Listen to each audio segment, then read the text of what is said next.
Welcome to Spring High Point Market. I'm Kelly Edwards with Editor TV, and today we are going to show you some top products and trends that are hitting the market this season.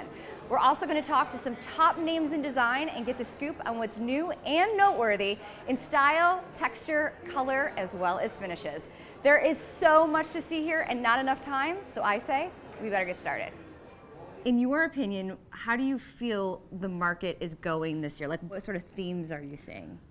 Well, I think people are looking for jewelry in their home furnishings. Everybody wants very distinctive, personality-filled accessories and accent pieces.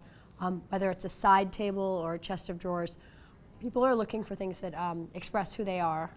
I think they're still demanding comfort, so I would say there's a fantasy towards the jewelry end, and then there are the requirements towards the comfort aspect. I feel so lucky working with Henry and Maitland Smith. They're experts at finish, and I've been able to work in all the exotic materials, so I feel it's almost unfair to be able to say Paua shell, tessellated stone, clam shell, beautiful warm brasses, nothing too shiny. But stuff that feels sort of like it's weathered from the mid-century, gilt over iron. You have the most beautiful finishes. Tell me a little bit about the finishes you chose and why you chose those. Well, I think finish is very, very important. I think gold is a wonderful neutral. I think that's something that I learned from my grandmother. I was always surrounded by gold, gold wallpaper, gold objects, gold makeup. And I think the idea of finishes really creates what the furniture looks like, or the lighting. And I think that idea of gold leaf and mirror and wonderful different plays with metallics, I think creates kind of a luxurious, beautiful piece. We saw a lot of like driftwood and sort of Belgian finishes last year, and this year it feels a lot more eclectic. And there's a little bit of glamour too, which I think is nice. Yeah. Brass is definitely back.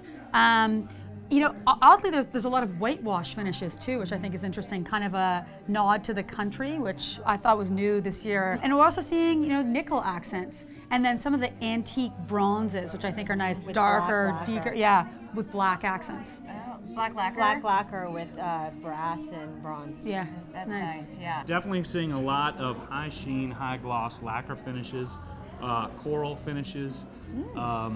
Working with natural wood tones, some very very clear satin finishes as well. We're working with English walnut and pyramid mahogany, and then juxtaposing that with flash brass, silver leaf.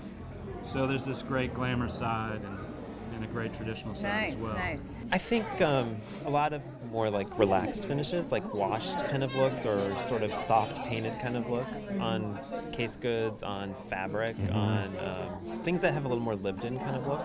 Yeah, so it's not as perfect. It's not the chromes, the brass. It's a more wash, so you feel like, wow, it's been aged, it has some patina, it has perhaps some vintage qualities to it. And pairings of colors. I think you're seeing, you know, colors that were so big before, like tangerine, but they're being mixed with other things, like maybe a citrine, a mulberry, and so really interesting, even some color blockings. We're seeing a lot of metallics. So we're all about color, so for us to see these explosions like here in Sierra Lane is amazing. I think people are just getting a little bit away from all the neutrals and kind of that very mellow look, and they're going a little bit more with prints, a little bit more color. They're responding a lot more to that, and it's kind of nice to see that change. Kind of fun. Yeah, making it a little bit more fresh and fun and not as serious. I think people are just having a little bit more fun now. Nice. As the economy gets better, it feels like we pick color in the way. Yeah. Isn't that funny? The economy starts getting better and people start making their design more colorful. Yeah, absolutely. We feel a little bit better. Current trends that we're looking at are things like 21st century romance is a nice theme. You know, there's been a lot of frugal fatigue over the last couple of years, so we're seeing a return to beauty, a return to people really enjoying texture and color. It's sort of a dark romance as well. That's going to be evolving into 2014. Trends are going to be a little bit more bright. Things are going to be a little bit more exciting because you've got Brazil hosting the World Cup in 2014, so we're going to see some bright tropical colors, which is going to be really exciting.